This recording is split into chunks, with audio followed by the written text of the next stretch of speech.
अगर महंगाई से जूझना तो हमें भी है सर। हमारी बढ़कर आ गई 7.4%, 7.3% का अपवर्ड एस्टिमेट था, उससे भी ज्यादा बढ़कर आई। हालांकि कच्चे तेल के दाम तो गिर रहे हैं, तो फिर ऐसा कैसे हो गया सर? दीप, खाली महंगाई का आंकड़ा चलो बढ़कर आया तो भी ठीक है, लेकिन साथ साथ में आप आईआईपी के नंबर देखिए, -0.8%, -1%, 5 महीनों की ऊंचाइयों पर महंगाई दर और 18 महीनों की निचले स्तरों पर इंडस्ट्रियल प्रोडक्शन ग्रोथ है। दवा का असर जिनको होना चाहिए बीमार है उनको नहीं हो रहा, जो हेल्दी स्वस्थ लोग हैं उनको हो रहा है, बीमार पड़ रहे हैं। हाँ, वो बीमार, उन पर असर दिख रहा है। तो महंगाई का खतरा और महंगाई की जो समस्याएं हैं वो अमेरिका की ज्यादा है। ब्याज दरें वहां ज्यादा तेजी से बढ़ाई जा रही हैं, लेकिन वहां असर नहीं दिख रहा, हमारे यहाँ असर साफ दिख रहा है। बड़ा असर ग्रोथ पर है।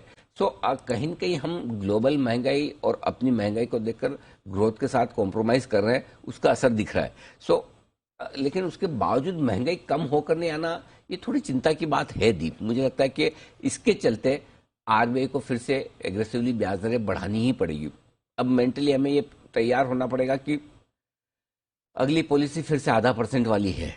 0.5% वाली ना, इन नंबर्स के दम पर तो करनी पड़ेगी आपको, क्योंकि अगर आप 7.5% के आसपास महंगाई पर हैं और अगर यूएस भी 8% प्लस पर है तो, और वो हो सकता है। सो आई थिंक ये आंकड़े थोड़े से परेशान करने वाले दोनों ही फ्रंट पर, कि न तो आपकी महंगाई कम हो रही है अभी तक के एक्शन से, और न ही आप ग्रोथ बचा पा रहे हैं। हालांकि एक महीने से आईआईपी के डेटा के बेसिस पर एक अंदाज लगाना थोड़ा जल्दबाजी, और जनरली आईआईपी के नंबर्स को आपको ट्रेंड के तौर पर देखना चाहिए।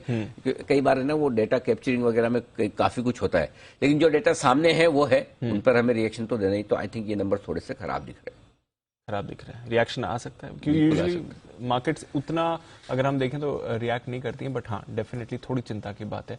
इंडस्ट्रियल ग्रोथ का भी घटना और इन्फ्लेशन का भी बढ़ना। फिलहाल एसजीएक्स भी थोड़ा रिएक्ट कर रहा है। डेज लो पर एसजीएक्स इस समय आपको आते दिखेगा। हालांकि अमेरिकी फ्यूचर्स होल्ड आउट करने की इस समय कोशिश कर रहे हैं, तो थोड़ी तो कंसर्न है इकोनॉमी को लेकर और आगे की पॉलिसी को लेकर।